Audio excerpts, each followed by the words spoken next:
Welcome learners to this program on hydrogen, which is discussed in unit 9 of class 11th chemistry book part 2. We will explain the chemistry of hydrogen in a series of 4 programs, and today we will focus on the position of hydrogen in the periodic table, occurrence of hydrogen called dihydrogen, then isotopes of hydrogen and preparation of dihydrogen. Let us know the objectives of this program before we view this program. After viewing, you will be able to discuss the position of hydrogen in the periodic table, explain the occurrence of H2 dihydrogen, describe the isotopes of hydrogen and their important properties, describe the laboratory and commercial production of dihydrogen.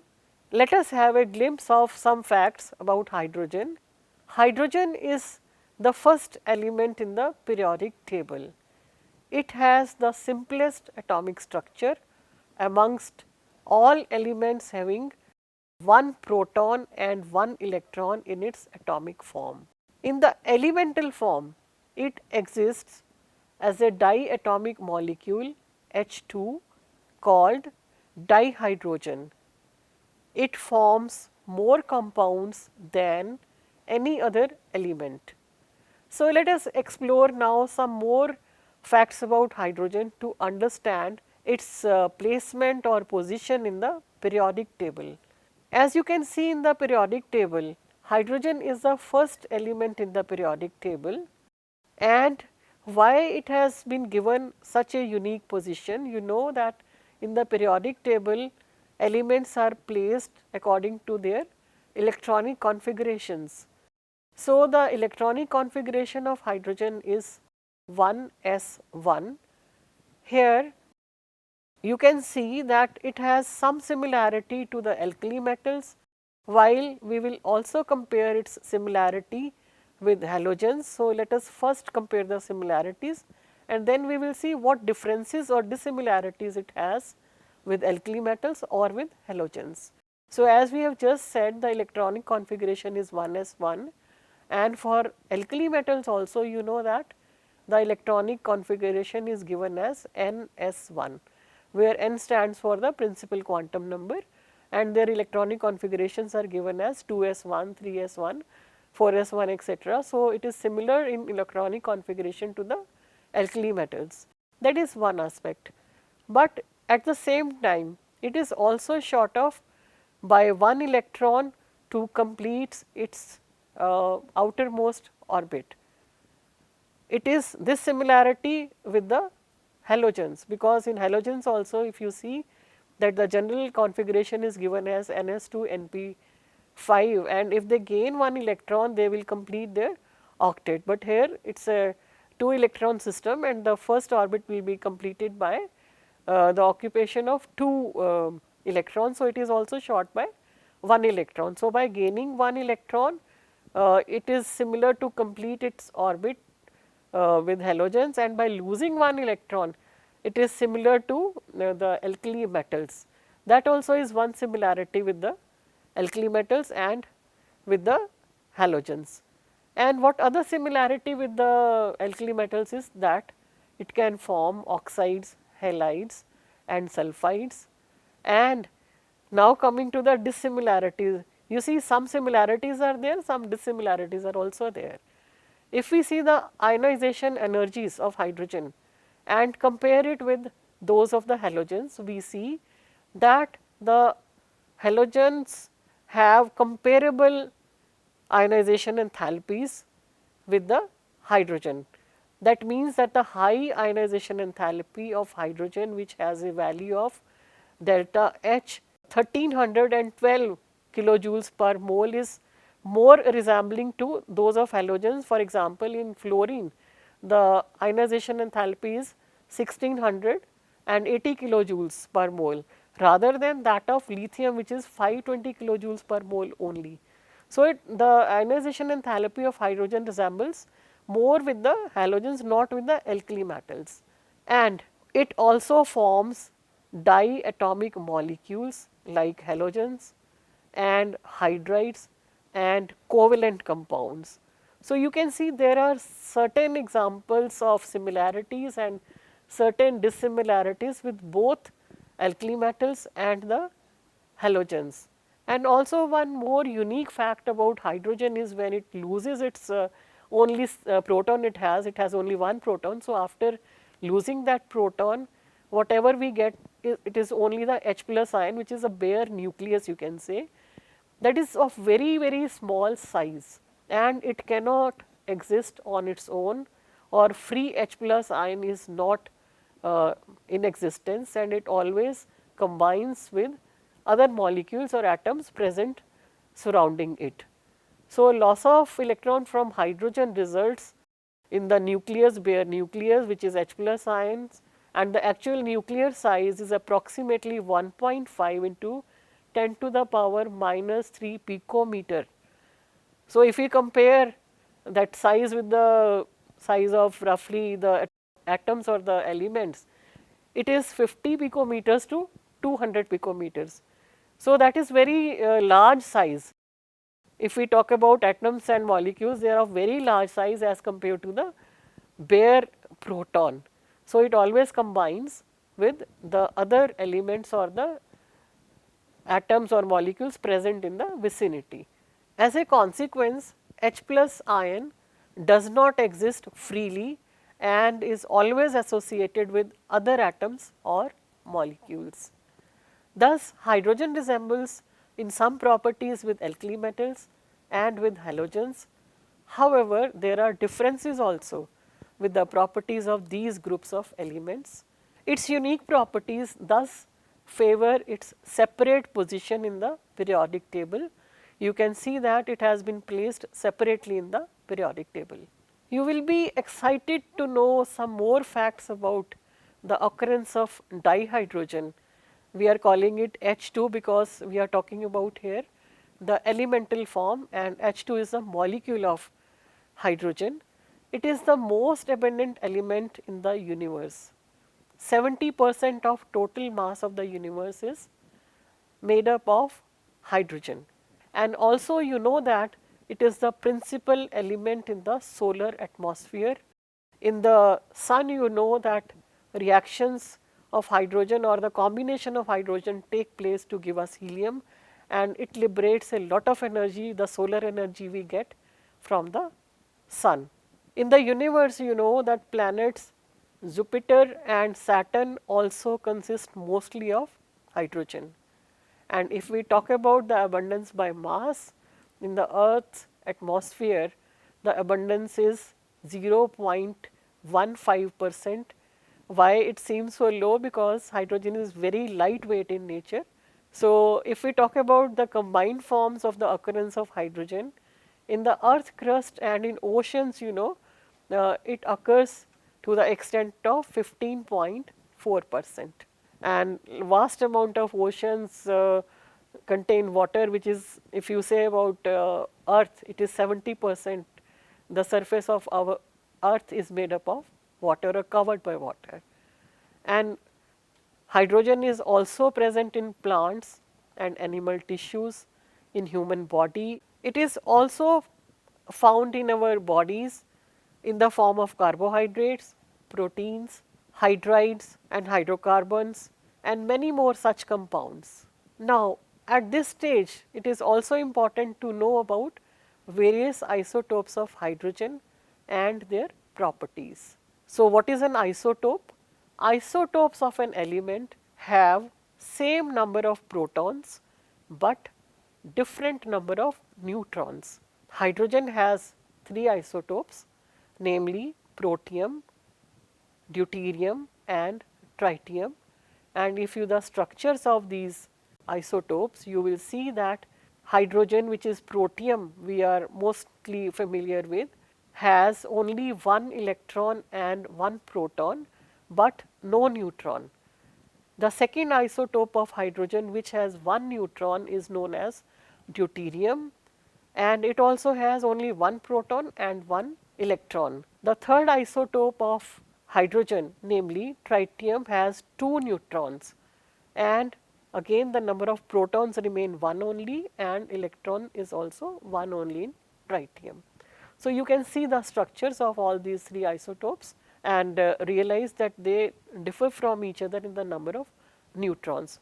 Hydrogen or the protium, first isotope, no neutron, deuterium 1 neutron and tritium 2 neutrons. And if we talk about deuterium, Professor H.C. Urey, who was an American scientist, got the Nobel Prize in 1934 for separating deuterium. The relative abundance of deuterium is 0.0156% as Hd, as protium is a prominent form having the abundance of 99.985%. And if you see for tritium, it is just 1 atom per 10 to the power 18 atoms of protium if we compare, and the relative abundance is 10 to the power minus 15%. So, you can say very low in abundance, and also it is the only radioactive isotope of hydrogen and it emits beta particles. And if we talk about now the physical properties of isotopes, what we are talking about for protium, deuterium or tritium, we have tabulated it for you, and in the table you can see that since there are differences in their masses, so this leads to the differences in their bond dissociation enthalpies also, and that is why these isotopes react at different rates in their reactions. If we closely look at the table, you can see that the masses of the isotopes are different, their ionization enthalpies are different, their densities are different, and if we move from hydrogen to deuterium to tritium as the mass increase, few properties are in the increasing order. Having understood the properties of isotopes of hydrogen, now let us see how dihydrogen can be prepared by different methods in the laboratory and commercially. We will first focus on the methods of preparation of dihydrogen in the laboratory. There are two main methods. First is by the reaction of granulated zinc with dilute hydrochloric acid, and the reaction is zinc plus 2H plus ions gives us zinc ions and dihydrogen. In the second method of preparation also zinc is involved, and now we are using it in the basic medium with the aqueous alkali, and this reaction is in the presence of sodium hydroxide, and we get sodium zincate and dihydrogen as a product. So, these were the two methods in the laboratory for the preparation of dihydrogen, we will say, because we are preparing the molecular hydrogen.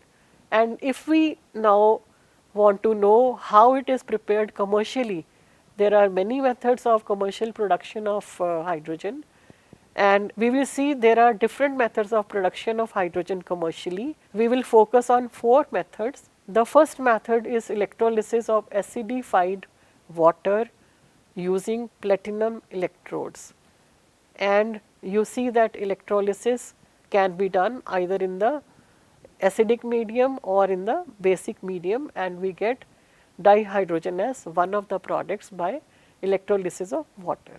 Second method is also electrolysis, and it involves electrolysis of warm aqueous barium hydroxide solution between the nickel electrodes. Again, third method, electrolysis involving electrolysis of brine, and this method you are also familiar because it is used for the manufacture of sodium hydroxide and chlorine gas, and here we get hydrogen gas as a byproduct in this reaction. The reaction occurs like 2 sodium ions plus 2 chloride ions. Since the medium is aqueous, we say 2 molecules of water participate in this reaction and gives us sodium chloride and chlorine on one hand, and hydrogen, that is dihydrogen, as one of the products or byproduct in this reaction. The fourth method involves reaction of steam on hydrocarbons or coke at high temperature in the presence of catalyst. If we say the general equation for hydrocarbons, you know that the formula is CnH2n plus 2, and then if they react with steam, they will produce at high temperature of 1270 Kelvin, we have shown here, in the presence of nickel catalyst, carbon monoxide plus hydrogen. And if we specifically see the example of methane, that is CH4 shown in the second reaction, it reacts with steam to give you carbon monoxide plus 3 molecules of gaseous dihydrogen. And what is this CO plus 3H2? You know very well, it is a syn gas we call. You know that syn gas is carbon monoxide plus hydrogen gas, and syn gas is used for the production of methanol. It is also known as water gas, and it can be prepared by sewage, sawdust, scrap wood and newspapers also. And one more method to obtain syngas is from the gasification of coal, where the reaction taking place is shown on the screen, like coal is represented by C, carbon basically, plus reaction with water, that is steam. Again it gives you carbon monoxide plus hydrogen, syngas basically, and whatever carbon monoxide present in syngas can be subjected to water gas shift reaction, because from here also, from CO we can obtain more of hydrogen. How? More of hydrogen can be obtained from carbon monoxide using water gas shift reaction if we treat it with steam and iron chromate catalyst to give us carbon monoxide and hydrogen gas. Now we are producing more of H2 from CO, and what we are doing actually is we are using steam, and from what steam is water, actually oxygen is getting abstracted by carbon monoxide, leaving behind hydrogen gas. And now CO2 produced in this reaction is removed by scrubbing with sodium arsenide solution. After seeing various methods of production of commercial hydrogen, let us have a look at the industrial production of a dihydrogen. You can see in the figure that 77% of dihydrogen is produced from petrochemicals, 18% is produced from coal, 4% is produced from electrolysis, and 1% is produced by other methods. So now, having seen different methods of production, let us see what we have learned in this program as a whole. Hydrogen has unique position in the periodic table. It widely occurs in the universe in the free and the combined forms.